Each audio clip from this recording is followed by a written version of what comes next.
Salve Maria, boa tarde a todos. Aqueles que não me conhecem, apresento-me. Chamo-me Eduardo, sou seminarista da Sociedade de Monsenfort, no seminário dirigido pelo Padre David, próximo ao Mosteiro da Santa Cruz. E, bem, a pedido do meu superior, o reverendíssimo Padre David, darei uma conferência hoje aqui aos senhores. Logo mais eu direi o tema, peço perdão, também estou um pouquinho nervoso. Mas nós iniciaremos rezando, tudo bem? Todos de pé. Em nome do Pai, do Filho e do Espírito Santo. Ave Maria, cheia de graça, o Senhor é convosco. Bendita sois vós entre as mulheres, e bendito é o fruto do vosso ventre, Jesus. Santa Maria, Mãe de Deus, rogai por nós, pecadores, agora e na hora de nossa morte. Amém. Glória ao Padre, ao Filho e ao Espírito Santo. Assim como era no princípio, agora e sempre, e por todos os séculos dos séculos. Amém. Nossa Senhora Auxiliadora, rogai por nós. Do Pai, do Filho e do Espírito Santo.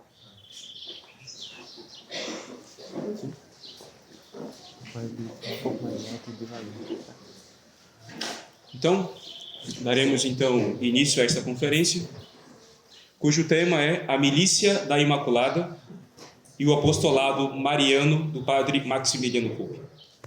Alguns dos senhores certamente já devem ter ouvido falar do Padre Kolbe, conhecido como São Maximiliano Kolbe, era um homem muito santo mesmo, mas vamos do começo.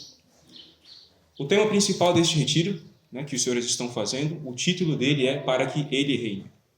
O padre já disse aqui em outras conferências aquilo que São Paulo diz numa de suas cartas: Oportet illum regnare. É necessário, é um imperativo que nosso Senhor Jesus Cristo reine. E nosso Senhor deve reinar, não só na sociedade, mas no coração de cada um de nós, na inteligência e na vontade de cada um dos senhores. Nosso Senhor é rei por excelência. Ele é o sumo profeta, é o sumo rei e o sumo sacerdote. Como os senhores sabem, nós aprendemos essa tríplice distinção no catecismo.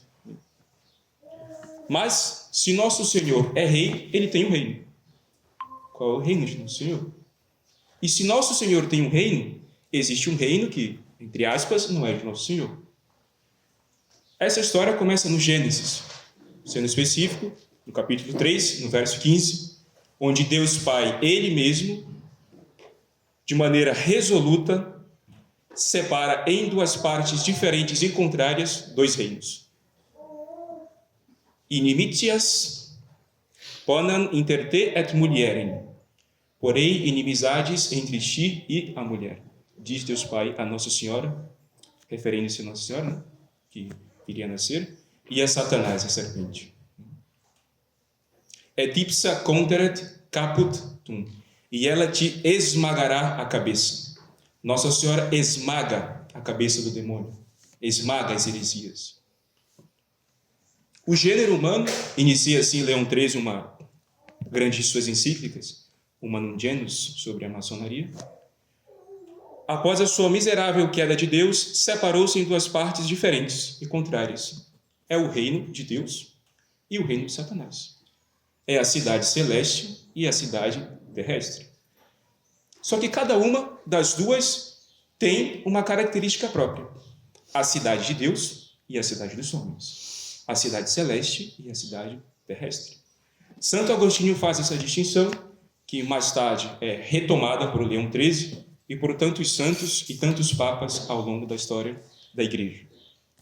E a história da Igreja, a história dos homens, a história como um todo, não é nada mais do que isso, essa simples distinção entre essa luta constante entre o reino de Deus e o reino de Satanás, entre a cidade celeste e a cidade terrestre.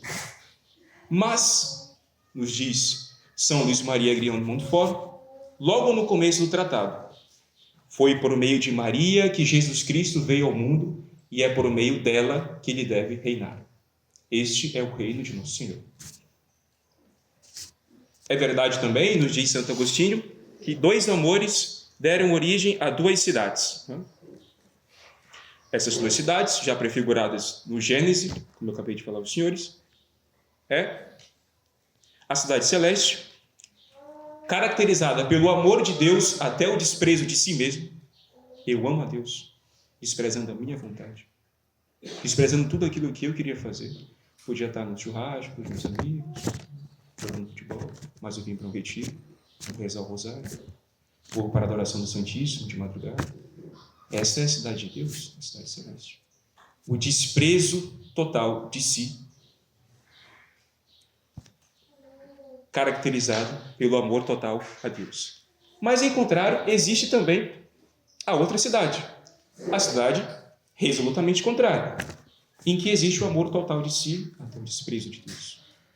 Essa é a cidade dos homens, cuja elite, nos dias de Leão XIII, e é muitíssimo interessante porque nós vimos isso no seminário, nos documentos que Monsenhor Wilson nos passou.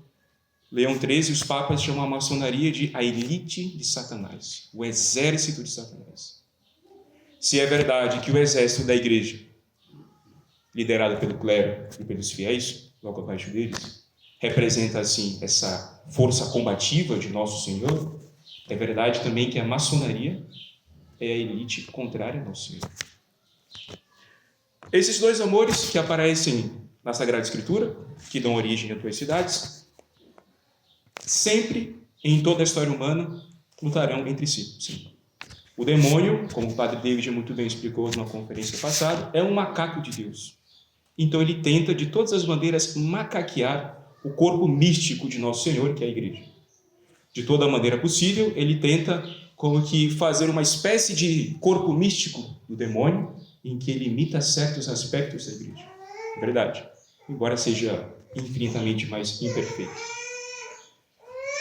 E dessa luta, esses dois amores, haverá sempre um lado correto e um lado errado. Um lado do amor e um lado do ódio. Um lado da doutrina e um lado da heresia. Nós aprendemos, por exemplo, em História da Igreja, os senhores já devem ter estudado um pouquinho, que existiram as primeiras heresias no começo da Igreja.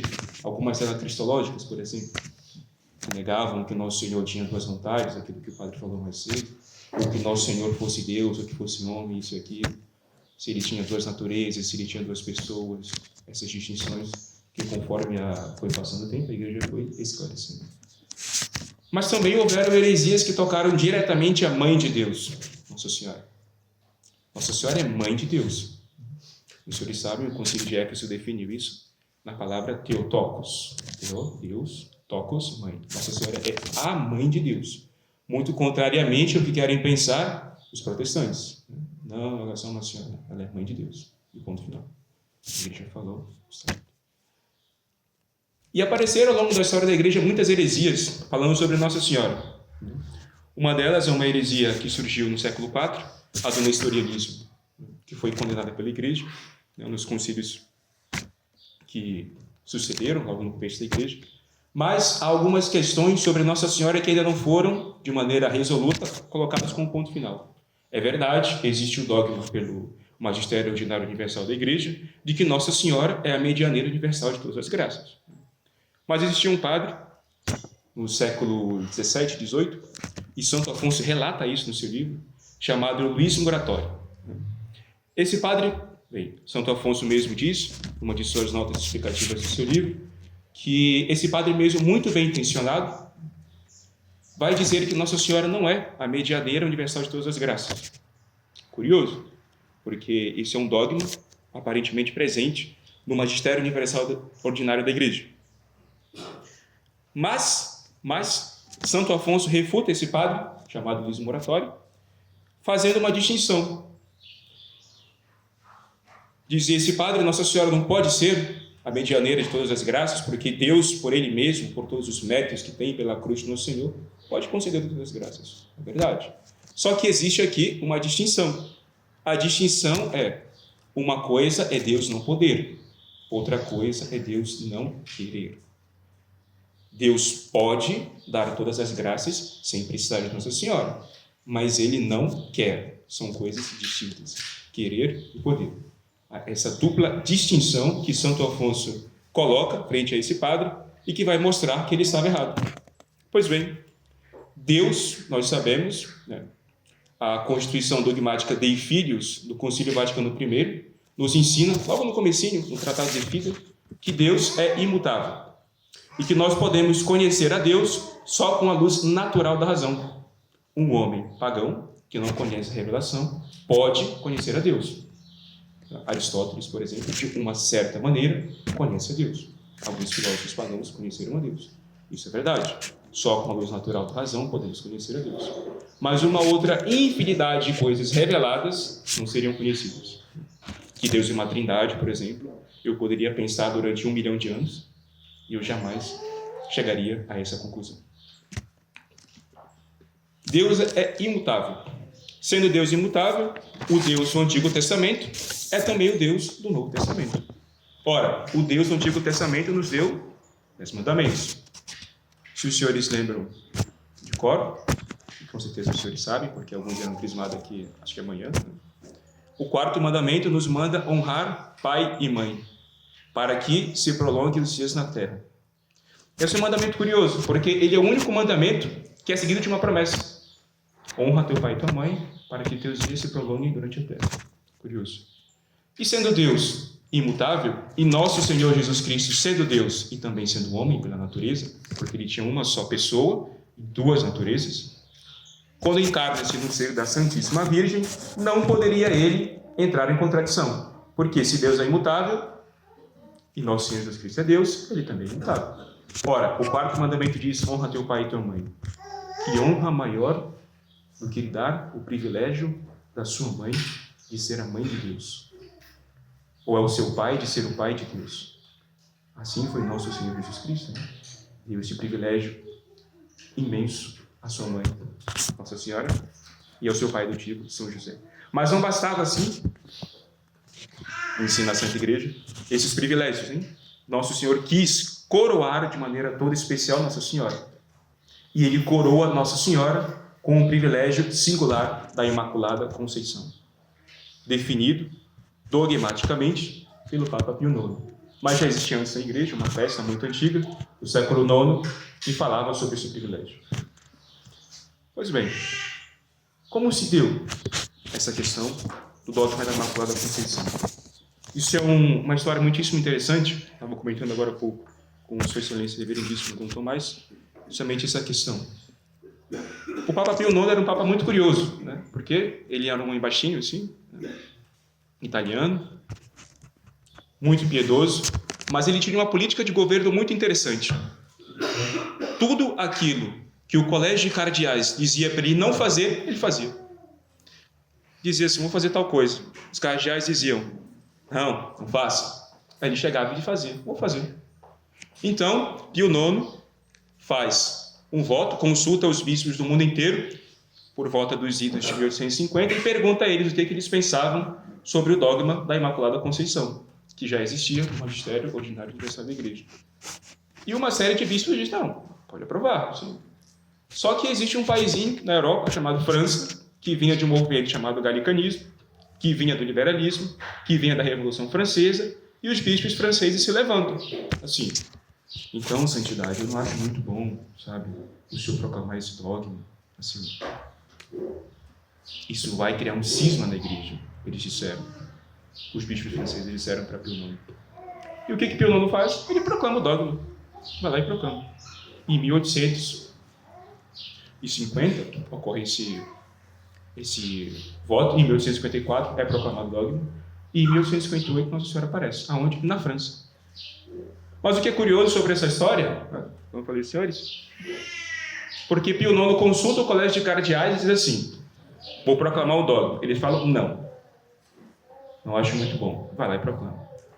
Faz o voto com os bispos do mundo inteiro. Consulta os bispos franceses. Os bispos dizem, vai ter um cisma. Vai lá e proclama.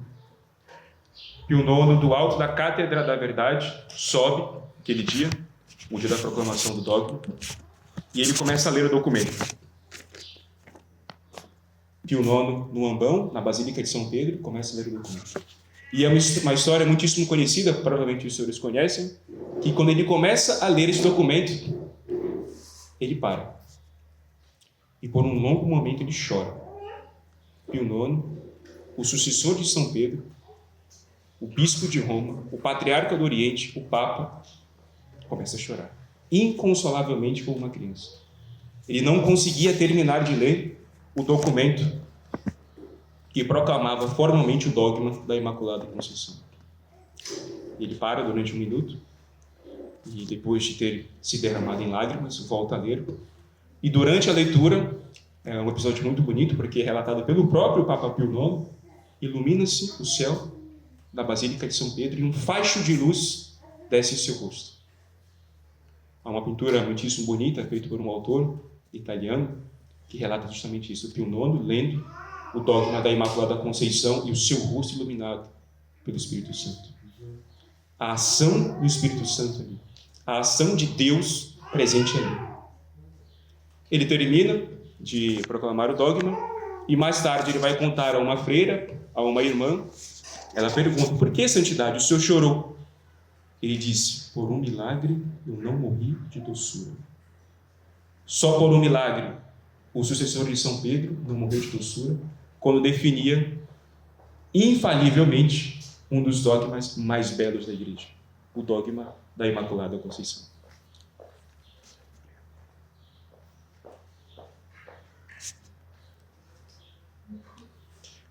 Sucedendo este fato, este privilégio que Nossa Senhora tem de ter sido a única poupada do pecado original. Aliás, existe um dogma no Concílio de Trento que pouca gente conhece, que é o dogma da impecabilidade de Nossa Senhora. Nossa Senhora não podia de nenhuma maneira pecar. Ela era impossível. Muito diferente dos apóstolos, né, que tinham a confirmação da graça. Os apóstolos tinham a possibilidade física, mas não moral de pecar. É como se tentassem pecar e alguma mão os impedisse. Eles eram confirmados em graça. Já Nossa Senhora não. Nem a menor inclinação ao pecado ela tinha. Um privilégio singularíssimo de Deus. E Nossa Senhora, como eu disse aos senhores, é definida esse dogma em 1854, e Nossa Senhora aparece em 1858. E o que ela diz quando aparece na França? Ela poderia ter dito de muitas maneiras: eu sou Maria, eu sou mãe de Deus, mas ela usa uma expressão muito interessante. Ela diz: eu sou a Imaculada Conceição. Ela usa exatamente essas palavras. Eu sou a Imaculada Conceição. Nossa Senhora é o lírio mimoso, a flor das flores, a Senhora da Imaculada Conceição. Não por natureza, mas por graça de Deus. Mas não na França, que a nossa história segue, mas alguns quilômetros dali, um paísinho pequeno, a Polônia, em 1894, nasce um jovem, muito devoto da Imaculada. Vem de uma família católica, uma família muito, muito católica, cujo nome de batismo era Raimundo. O nome dele era Raimundo Kolbe, antes de virar o frei Maximiliano Kolbe. Nasce nessa família católica, em 1894, e desde sempre interessado nas coisas de Deus. Os senhores sabem que o fim do matrimônio, por exemplo, é a prole, é Deus, mas é um imperativo ensinar o caminho católico, a doutrina cristã aos filhos. E a mãe dele me ensinou, de maneira especialíssima, a honrar aquele mandamento que Nosso Senhor também honrou, o 4º mandamento: honrarás teu pai e tua mãe para que se prolonguem os teus dias na terra. E, num belo dia, esse jovenzinho, que era muitíssimo devoto da Imaculada, já contava com 10 anos de idade, estava indo para a escola, e a mãezinha dele disse assim: meu filho, não te atrases. Assim que terminar a aula, volte para casa. Por quê? Porque eu estou mandando. Simples assim. Mamãe manda e você tem que obedecer. Aí ele falou: tá. Isso é uma teoria, né? Porque a gente sabe que quando a gente é criança, a gente quer brincar um pouquinho mais, etc. Acaba a sua aula. O que ele faz? Vai brincar. Fica brincando com os amiguinhos dele. Ele tinha 10 anos de idade na época. E acaba se atrasando para o jantar. Quando ele chega em casa, já muito, muito tarde, a mãe dele disse assim: meu filho, decepcionaste, hein? Eu pedi para você voltar cedo para casa, você voltou tarde. O que vai ser de ti? O que vai ser do meu filho que não me obedece? Ele fica inconsolável. Assim como o Papa Pio IX, na proclamação do dogma, chorou inconsolavelmente como uma criança, ele estava ali e de fato era uma criança chorando. Esse jovem vai até a igreja local e começa a rezar para Nossa Senhora. Ele era um jovem muito católico, e os senhores sabem que até hoje a Polônia, de um certo modo, é um país católico. Ela ainda guarda. O Brasil também, de uma certa maneira, é um país muito católico. Então, essas raízes ainda eram muito fortes, né? Porque ainda existia o Império Austro-Húngaro ali próximo, então existia a Era dos Impérios, ainda que seriam a ser depostos na Primeira Guerra Mundial, né? Que foi o grande triunfo da Primeira Guerra Mundial, foi justamente fazer depor a coroa na Europa, de maneira geral. Uma coisa que já era o plano de Napoleão. Bem, ele volta para casa, a mãe dele briga com ele, e é uma história muito curiosa, porque logo depois de ir para a igreja, ele começa a rezar diante da imagem de Nossa Senhora. E ele não para de rezar. Minha Nossa Senhora, o que vai ser de mim? Minha Nossa Senhora, o que vai ser de mim? Foi exatamente isso que a mãe dele havia dito a ele. Meu filho, o que vai ser de ti? Decepcionastes. E Nossa Senhora digna-se a aparecer para ele. Nossa Senhora aparece para esse jovem de 10 anos de idade, no auge ali da sua juventude, e lhe oferece 2 objetos que estão cada um nas suas mãos, na mão direita e na mão esquerda. Ela tinha 2 coroas. Uma coroa era a coroa vermelha do martírio, e a outra coroa, a coroa branca da pureza. E ela diz assim: meu filho, o que vai ser de ti, você mesmo vai escolher. Te dou essas 2 coroas. O que você prefere? E os santos, os senhores sabem disso, são audaciosos, né? A história dos santos é cheia de audácia, uma audácia boa, em certo sentido. Porque ele vai lá e diz assim: por que eu não posso ficar com as 2? Ao invés de escolher uma ou a outra, eu quero as 2. Ao invés de escolher a coroa vermelha ou a branca, eu quero as 2. E Nossa Senhora sorri levemente para ele e torna a subir aos céus. Ele havia acabado de dizer para ele mesmo e para Nossa Senhora qual era o destino dele. A mãe dele havia perguntado: meu filho, o que vai ser de ti? E a partir daquele momento, o destino dele estava decretado. Ele seria ao mesmo tempo um mártir da pureza e da fé. Ele volta para casa, naquele mesmo dia, e conta o episódio à mãe dele. A mãe dele não dá muito assim bola, em certo sentido. Dizem alguns autores, divergem de outros, dizem que ela sim deu muita ênfase, outros dizem que não. Bem, a história é um pouco nebulosa nesse episódio. Mas o que acontece depois? Esse jovem, polonês, de 10 anos de idade, passa-se alguns anos e ele entra, aos 3 anos de idade, no seminário. Alguns dos senhores sabem aqui que, normalmente, aqueles que eram eleitos ao sacerdócio entravam no seminário muito cedo, muito cedo. Por volta dos 12 anos de idade, entravam já no seminário menor, né? Faziam os estudos de latim, de linguagens, de humanidades. E depois eles ascendiam no seminário maior, onde faziam só filosofia e teologia. E normalmente eram ordenados ali com uns 23, 24 anos, depois de 12 anos de estudo. Eu conheci um cônego na minha cidade, que ele fez o seminário menor, ainda na época de Pio XII. Ele falou: fiz 12 anos de estudo. Era assim o seminário. Hoje em dia você faz só 6 ou 8, mas na minha época eram 12 anos. Você entrava criancinha com 12, 13 anos de idade e era ordenado com 23, 24, 25 anos de idade. E ele entra no seminário com 13 anos de idade. Mais tarde, aos 16 anos de idade, já participando da Ordem de São Francisco, ele assume um outro nome. Se os senhores bem lembram do que eu falei no começo da conferência, o nome dele era Raimundo Kolbe. Só que a gente sabe, Dom Tomás de Aquino, por exemplo, o nome dele não é Dom Tomás, Miguel, os senhores sabem disso. Ele assumiu um nome religioso. E o nome religioso que o Raimundo vai assumir é Maximiliano, nome de um mártir do começo da igreja. São Maximiliano foi um mártir logo no começo da igreja, que foi eleito ao exército romano e tudo mais. É uma história muito bela. Assumindo assim esse nome, ele passa de uma maneira esplendorosa um ano no noviciado. Os senhores sabem também, devem conhecer um pouquinho da vida religiosa, e todo aquele eleito à vida religiosa passa 1 ano, 2 anos, se preparando para assumir os seus primeiros votos. O que ele faz esse ano? Ele aprende a regra, aprende os costumes, aprende a servir a missa, aprende a fazer tudo aquilo que é próprio da vida religiosa. É chamado de ano de noviciado. Em alguns lugares dura um pouquinho mais, dura 1 ano e meio, 2 anos, mas em geral é sempre 1 ano.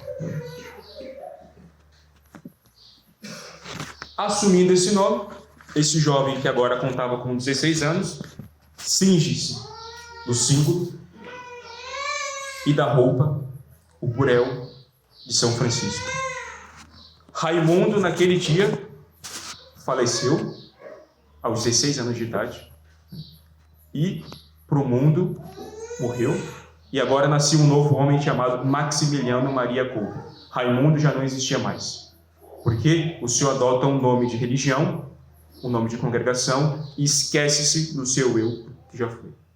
Você vira agora um eleito daquela ordem religiosa que se participa, a ordem de São Bento, a ordem dos franciscanos, etc.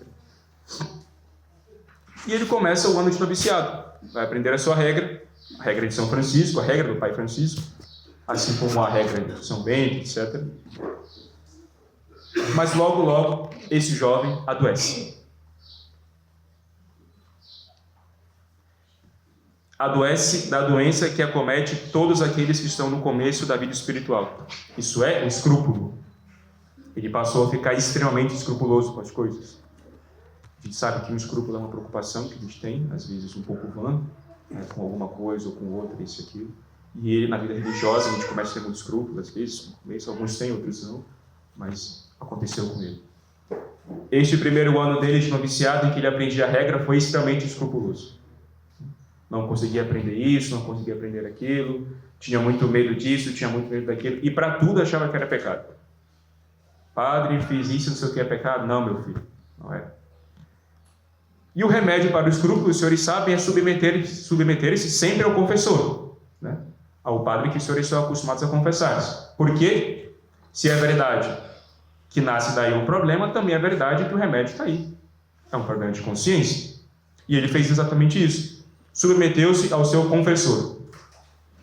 Tendo submetido ao confessor, a doença rápida foi cessada. No passar de um ano, já estava forte de novo, já estava cumprindo as suas atividades, já estava no auge da sua adolescência, ali com 16 anos de idade, já tinha morrido para o mundo. O chamado à santidade, os senhores devem lembrar, é um chamado universal. Ele não é só de homens, não é só de mulheres, não é só de padres, nem só de religiosos. Todos são chamados a serem santos.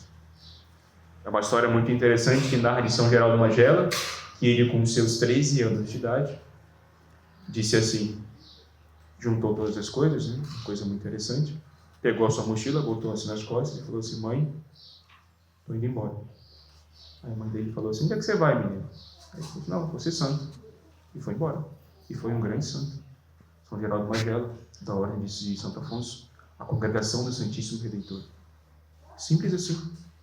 A moção do Espírito Santo causada naquele momento pontual fez com que ele fosse um santo para toda a eternidade. E assim nós devemos ser também. Porque todos são chamados à santidade. Todos, sem distinção. E esse jovenzinho, eleito a essa santidade, uma vocação grandiosa que tinha, sendo da ordem franciscana, o senhor Raimundo, falecido, agora Maximiliano, é mandado para estudar em Roma. E os senhores sabem que antigamente existia uma grande universidade em Roma, chamada Pontifícia Universidade Gregoriana. Até hoje ela ainda existe, mas naquela época ela era uma universidade realmente boa. Hoje em dia, só o que se encontra lá, há um padre que eu conheço que estudou lá, que ele disse que só aprendeu heresias. Ele falou, eu fui para a Pontifícia Universidade Gregoriana, estudei na melhor universidade romana e só aprendi coisa errada.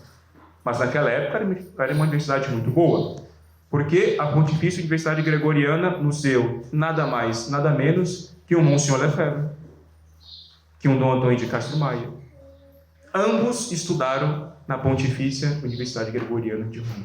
E esse jovem, Maximiliano, é enviado para estudar lá também. Completa lá os seus anos de filosofia, de teologia. Mas um episódio ocorre nos idos de 16 de outubro de 1917. E relata o próprio Padre Kolbe. Se os senhores bem lembram, no dia 13 de outubro de 1917, ocorreu o Milagre do Sol, em Portugal, das aparições de Nossa Senhora de Fátima. E 3 dias depois, esse jovem Padre Kolbe funda a Milícia da Imaculada, por conta de um episódio muito singular. Ele viu em Roma, os senhores lembram o que eu disse no começo da conferência, que Monsenhor Wilson uma vez disse, o exército de Satanás na Terra, a elite de Satanás é a maçonaria. E a maçonaria não descansou até que ela fizesse entranhar dentro da igreja a sua doutrina. Os documentos que caíram na mão da polícia do Vaticano, publicados por Pio IX, mostram exatamente isso. O plano da maçonaria não era ter um papa maçom, mas um papa maçônico. Há uma diferença entre uma coisa e outra. Divergem os historiadores se Dom Pedro II, por exemplo, foi maçom. Alguns dizem que sim, outros dizem que não, mas todos eles são unânimes em dizer que ele era maçônico. Ele tinha ideias maçônicas. E isso já é um grande triunfo para a maçonaria. Por quê? Porque mais do que ter alguém com a sua carteirinha da maçonaria, ter alguém com as suas ideias. Isso também é incrivelmente grave. E a maçonaria faz um desfile, né? Faz uma peregrinação, uma procissão em Roma, na frente da Praça de São Pedro. E o Maximiliano veio. Mas era uma peregrinação, uma procissão blasfema, porque mostrava Lúcifer derrotando e triunfando sobre São Miguel Arcanjo. Eles fizeram uma imagem de Lúcifer triunfando sobre São Miguel Arcanjo e fizeram uma peregrinação em Roma. A maçonaria fez isso. E esse jovem seminarista vê isso e fica extremamente escandalizado. Qualquer pessoa que vivia no mundo católico e fosse ter uma visão dessa, ficaria escandalizado. Ficaria incrivelmente movido de uma ira santa que iria querer fazer alguma coisa. E ele faz. Ele reflete consigo mesmo. Os nossos inimigos, os inimigos da igreja, são de uma certa maneira incrivelmente intransigentes. Mas nós temos as melhores armas. Existe a missa. A missa tem um valor infinito. Nós temos o rosário, que é a oração por excelência da igreja. Além da Santa Missa, rezar o rosário, rezar o ofício que os padres rezam, que os religiosos rezam. E ele fala assim, as armas que eles têm são armas brancas, assim, de baixo calibre. A gente tem uma bomba nuclear gigante, que é a Santa Missa, que é o rosário. Nós temos à nossa disposição tudo aquilo que nosso Senhor Jesus Cristo nos legou. Os senhores também sabem que os sacramentos foram instituídos não pela igreja, mas pelo próprio Deus, por Jesus Cristo. Quando perguntarem aos senhores quem instituiu os sacramentos, os senhores não devem dizer foi a igreja católica, não. Foi Jesus Cristo. Jesus Cristo instituiu todos os sacramentos, os 7. Isso foi definido pela igreja, todos os concílios, etc. Foi explicado. Então as armas que nós temos são muito mais interessantes, são armas mais bélicas, com um poderio destrutivo muito maior do que as armas que eles têm. O que a maçonaria tem? Os homens, só. Claro, influenciados pela inteligência do demônio, né? Que tem 6 mil anos de experiência. Pela inteligência do demônio, que é superior à nossa por natureza. Os senhores sabem que os anjos têm uma inteligência superior à dos homens. Mas o que os homens têm? A Santa Missa, por exemplo. Esse jovenzinho, vendo esse desfile, essa procissão blasfema em Roma, faz uma resolução. Ele diz assim, os nossos inimigos fazem toda essa palhaçada aqui, e a gente não vai fazer nada. Não vai ficar assim, não. Nós temos de ser intransigentes, assim como eles são. E ele funda a Milícia da Imaculada, no dia 16 de outubro de 1917. 3 dias depois do milagre do sol, da aparição de Nossa Senhora de Fátima. O documento que ele fez para fundar esse novo movimento foi escrito à mão. Era um papelzinho, assim, diz um dos padres dele, o Frei José Paulo, que ele pegou um pequeno papel, 1/8 de página, e redigiu um documento com uma obra gigantesca. Estamos em 1917. Esse jovem funda ali a Milícia da Imaculada. Haviam inicialmente apenas 6 membros, né, de uma congregação que passaria a ter mais de 800. Se alguns dos senhores aqui já visitaram um convento ou um mosteiro, alguns dos senhores aqui já foram ao Mosteiro da Santa Cruz, por exemplo, já passaram em frente a algum, sabem que ele tem uma clausura, bem fechado, tem um refeitório, etc. E normalmente tem 20 monges, 50 monges. A congregação dele tinha 800 monges. Mas tudo começou ali, em 1917.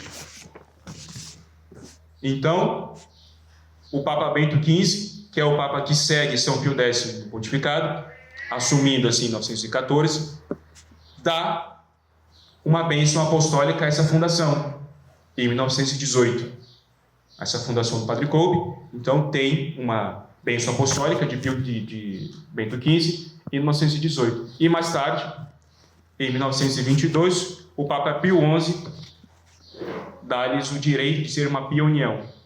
E o mesmo Papa Pio XI também dá-lhes o direito de ser uma união primária. O que quer dizer? Que eles poderiam abrir um convento ou uma casa em qualquer lugar do mundo, sem pedir permissão. Simples assim. Eles não contavam mais com a permissão dessa ou daquela pessoa para fazer isso. Eles podiam simplesmente chegar e fundar. O quão grandioso foi a obra desse homem. E a gente está só no começo do que ele fez. Ele fundou uma congregação depois de ver ali a maçonaria em Roma, fazendo essa peregrinação, essa procissão, usando só um papel e a sua vontade. E a confiança em Nossa Senhora. Qual não deve ser o nosso papel frente a essa crise, hein? Naquela época, os estados ainda eram, uma grande parte deles, católicos. Hoje em dia, não. E ele combatia ainda assim fortemente. Qual não deve ser a nossa posição frente a essa crise? Às vezes a gente pensa assim, mas eu sou leigo, não sou padre, não posso fazer muita coisa. Claro que pode. Rezar o rosário já é fazer uma grande coisa. Mas se quer fazer ainda mais, não é impossível. Recentemente nós tivemos a visita, por exemplo, do padre Marie-Dominique, que é o dominicano, lá da França. E antes de ele ser padre, ele era leigo, naturalmente. Mas ele nos contou que antes de tudo isso, ele escrevia como leigo. Ele atuava de maneira a fazer apostolado como leigo. Esse era o ponto principal. Ele contou pra gente. Porque eu não podia ficar de braços cruzados e simplesmente ver a igreja ser destruída. Não podia fazer isso. Como é que eu posso ver esses homens sentarem a destruir a igreja e não fazer nada? Devo rezar, é verdade, mas eu devo fazer mais do que isso. Todos nós, eu falei aos senhores no começo, somos chamados a uma vocação de santidade. E se os senhores lembram, existe um artigo no Credo que fala sobre a comunhão dos santos. Quem se eleva, eleva o mundo inteiro, diz São João da Cruz. Uma só alma em estado de graça eleva a igreja inteira. E uma alma que combate pelo reino de Nosso Senhor faz efervescer também nos corações dos demais aquele combate que ela tem. E isso acontece com esse jovem. Estou contando aos senhores agora a parte em que ele se dispõe a ser um grande missionário e funda essa milícia da Imaculada, como ficou conhecida. Por que ele chama de milícia? Porque ele quer ser um cavaleiro. Os senhores sabem que a palavra cavalaria não vem de cavalo. Bem, há uma divergência também entre alguns etnólogos da palavra, mas eles dizem que vem da palavra akvat, que significa estar à frente. O cavaleiro é sempre aquele que vai à frente. Ele batalha contra o inimigo estando à frente. Pode ser por um cavalo, pode ser por um tanque, por exemplo. A cavalaria moderna utiliza tanque de guerra. E esse jovem padre queria ser um cavaleiro de Nossa Senhora. Um cavaleiro da Imaculada. Um cavaleiro daquele dogma definido por um Papa que chorava e era iluminado pelo Espírito Santo. Essa era a missão de vida dele. Esse foi o objetivo final que ele colocou para si mesmo. Eu vou lutar pelo reino de Nossa Senhora. Oportet illum regnare. É necessário, é um imperativo que Nosso Senhor Jesus Cristo reine, que Nossa Senhora reine. Como diz São Luís Maria Grignot de Montfort, os senhores devem conhecer o tratado, foi por meio de Maria que Jesus Cristo veio ao mundo e é por meio dela que ele deve reinar. Nosso Senhor Jesus Cristo deve reinar. E ele funda ali, um pedacinho de papel, a Milícia Imaculada.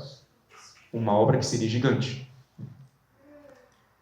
Passados alguns anos, há uma história muitíssimo interessante sobre esse padre, porque Pio XI começa a convocar alguns missionários para irem até o Japão, continuar as obras católicas que haviam no Japão. E os missionários que eram enviados para ali passavam por um processo de triagem. Chegavam até o bispo, davam um documento assim, quero ir para o Japão, quero ser missionário e tudo mais. E o bispo fazia um questionário. Sabe japonês? E esse padre Maximiliano Kolbe, quis se candidatar logo depois de ter fundado já, próximo de Varsóvia, a Milícia da Imaculada, uma cidade da Imaculada. Ele queria fazer a mesma obra no Japão. O bispo chega para ele assim: o senhor fala japonês? Não. O senhor fala tal coisa? Não. O senhor sabe como é que faz tal coisa? Não. O que o senhor sabe? Meu coração arde em caridade. É a única coisa que eu sei. Eu sei que o meu coração é uma fornalha ardente de caridade pelo reino de Nosso Senhor. A gente reza isso, os senhores bem lembram, na ladainha do coração de Jesus, né? O Sagrado Coração de Jesus. Cor Jesu fornats ardens caritatis. Coração de Jesus, fornalha ardente de caridade. Ele não sabia japonês, ele não sabia isso, não sabia aquilo, mas mesmo assim quis se candidatar para ser o missionário do Japão. O quanto não deveria arder o coração deste padre de caridade? Abandonar tudo o que construiu, abandonar os seus confrades, abandonar a sua ordem, para ir a um outro país começar do zero. Imagine os senhores fazendo isso. Um belo dia os senhores chegam e dizem assim: vou mudar.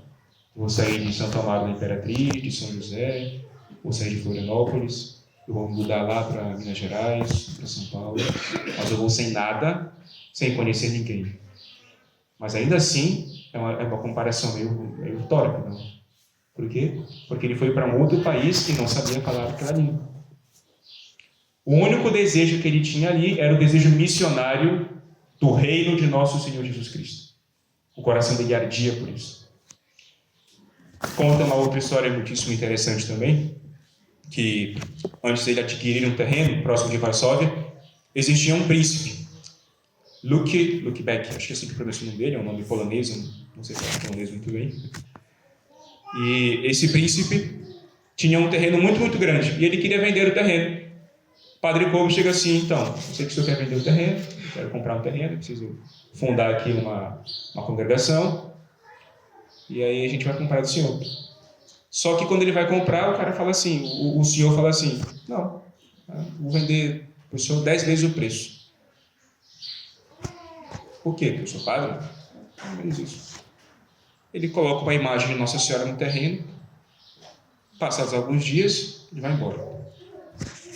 O superior provincial da Polônia diz assim: meu frei, o senhor não vai conseguir o terreno. O senhor não vai poder fundar a congregação e o convento que o senhor quer fundar, porque ele quer vender o terreno por um preço substancialmente maior do que ele havia dito. O que ele faz? Ele reza. E ele volta a conversar com o seu senhor. O príncipe diz a ele o seguinte: é um diálogo muito interessante, que é inclusive retratado por um dos seus compatriotas, né? Porque ele diz assim: eu soube que o senhor quer meu terreno para fundar uma congregação. E ele fala assim: é verdade. Ele falou assim: tá bom. E aquela imagem de Nossa Senhora que o senhor deixou lá? Aí ele fala assim: pode ficar com ela. Pode ficar para o senhor rezar.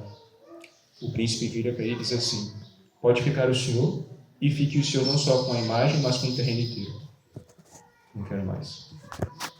Ele cedeu o terreno ao padre Kolbe para que ele pudesse fundar o início daquilo que seria a grande cidade da Imaculada. Niepokolanów, em polonês. Niepokolanów.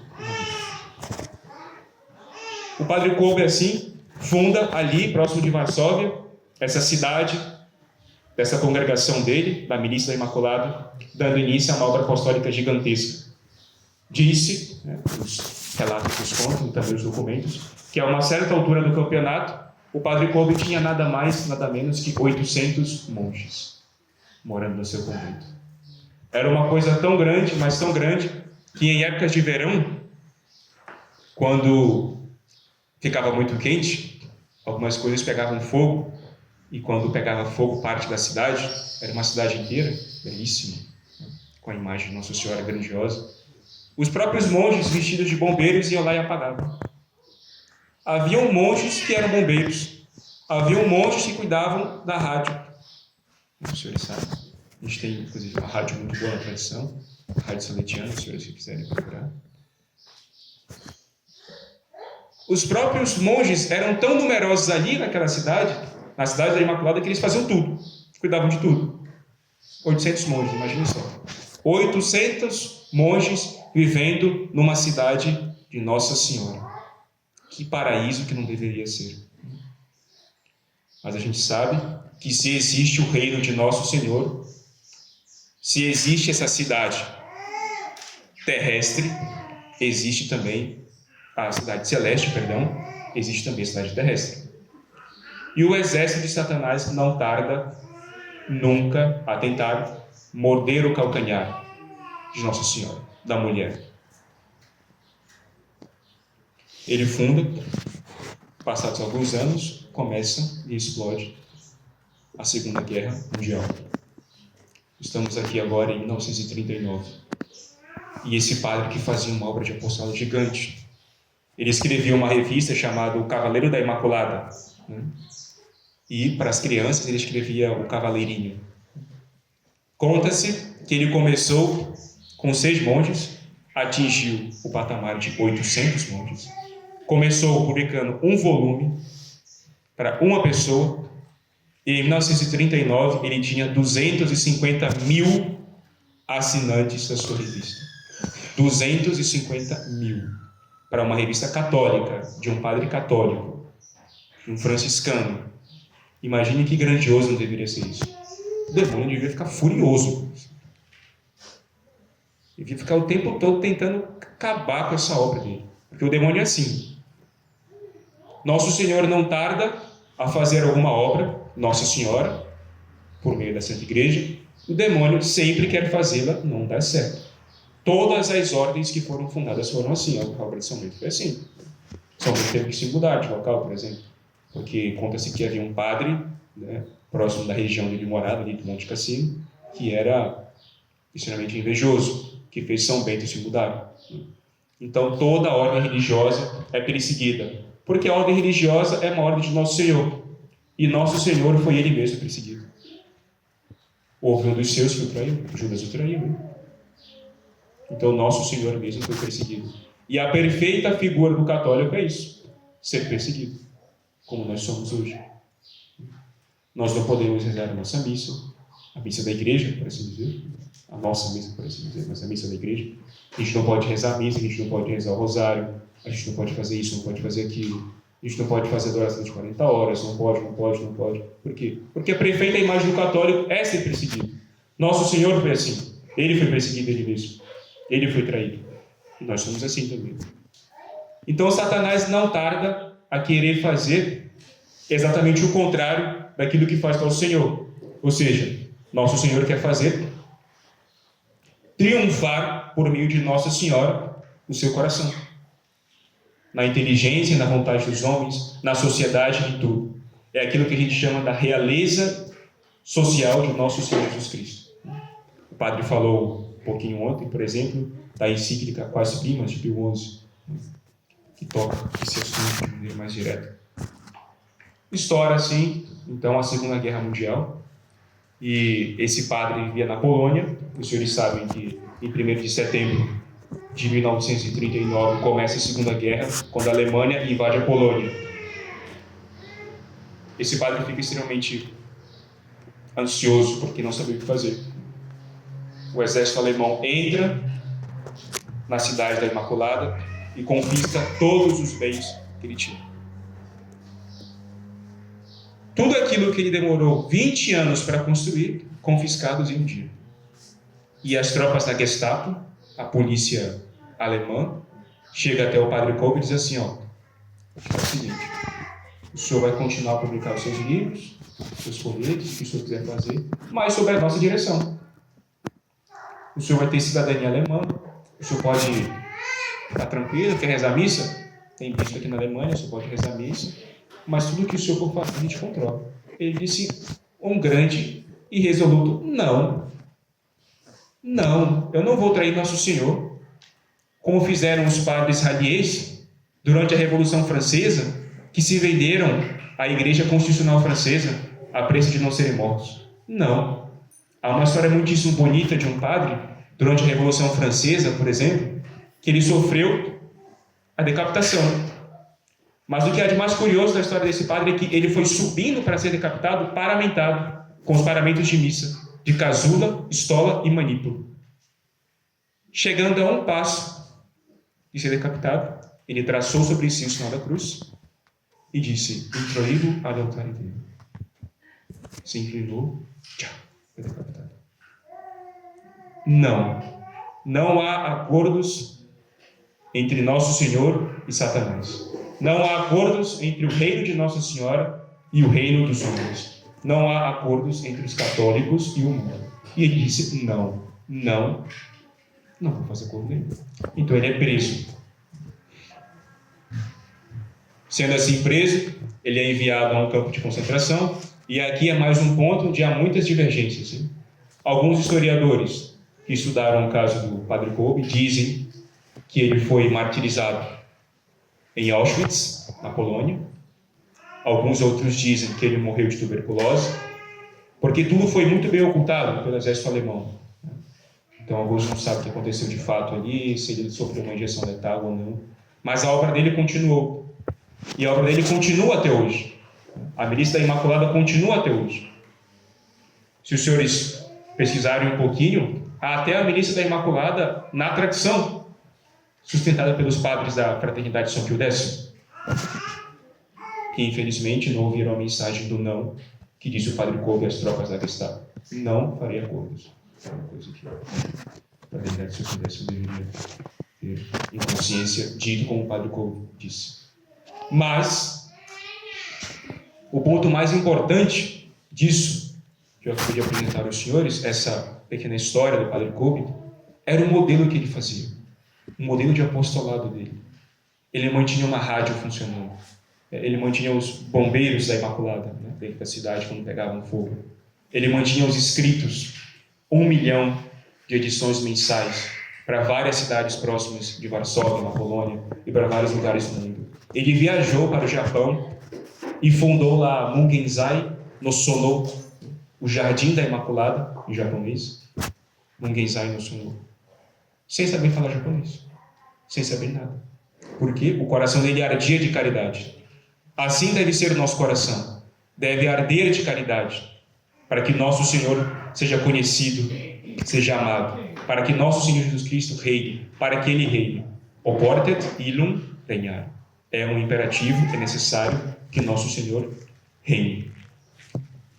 Um outro fato muitíssimo interessante da vida do Padre Kolbe.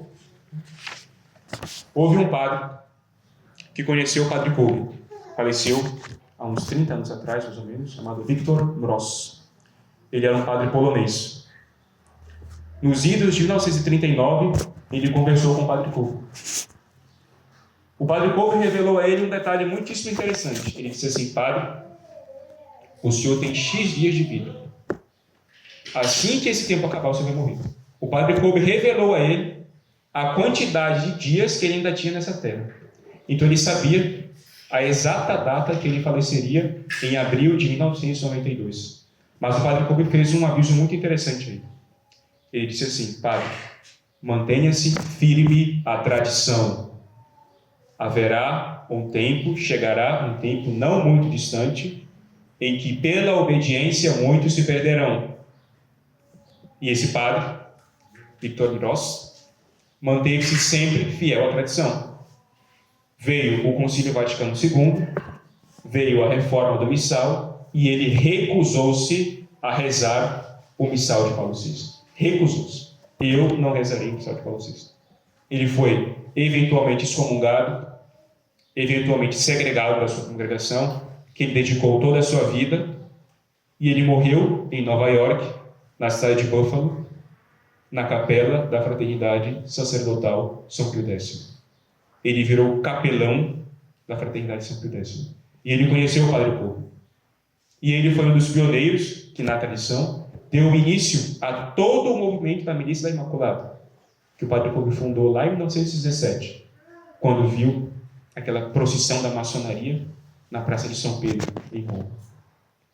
O ponto principal que eu queria que os senhores guardassem desta conferência é o coração ardente de um sacerdote que não tardava nunca em fazer nosso Senhor ser conhecido. Assim deve ser a nossa vida. A gente aprende no Tratado da Redenção que a obra da redenção foi uma obra de obediência. Por quê? Obediens usque ad mortem, mortem autem crucis. Feito obediente até a morte e morte de cruz. A obra inteira da redenção de nosso Senhor Jesus Cristo foi uma obra de obediência. Ele fez-se obediente até a morte. Ora, Jesus Cristo também fez-se obediente, honrando sua mãe, cumprindo o quarto mandamento. E se o cristão é a figura perfeita de Jesus Cristo, por que devemos nós ser diferentes? Por que não deve o nosso coração ser assim, ardente de caridade para o nosso Senhor, fazendo ser conhecido pelo mundo inteiro? Este é o ponto principal da vida do Padre Couto. Ele não cessou e não descansou, depois daquele episódio em Roma, de fazer nosso Senhor ser conhecido, amado e servido, porque todos nós somos chamados à vocação de santidade. Foi por meio de Maria que Jesus Cristo veio ao mundo e é por meio dela que ele deve reinar.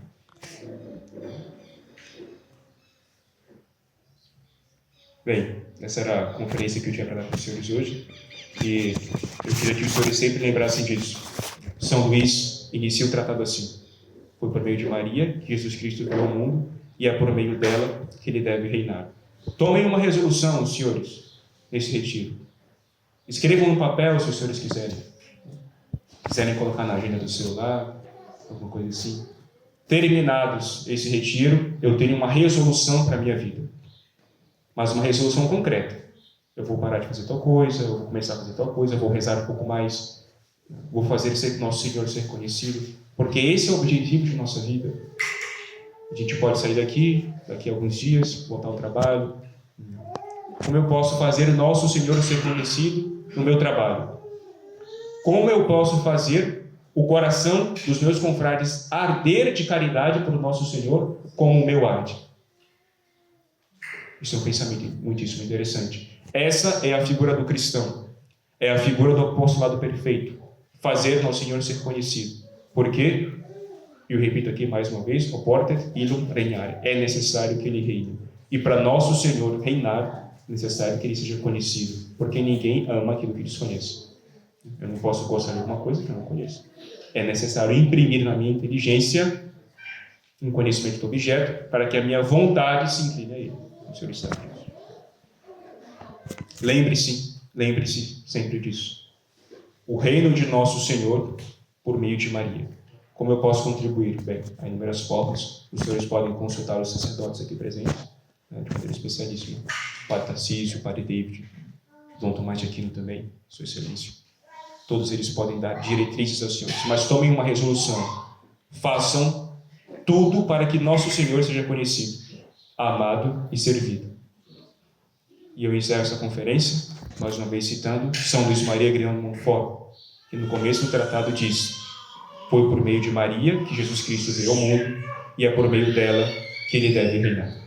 Salve Maria, muito obrigado a todos. Vamos rezar, por favor.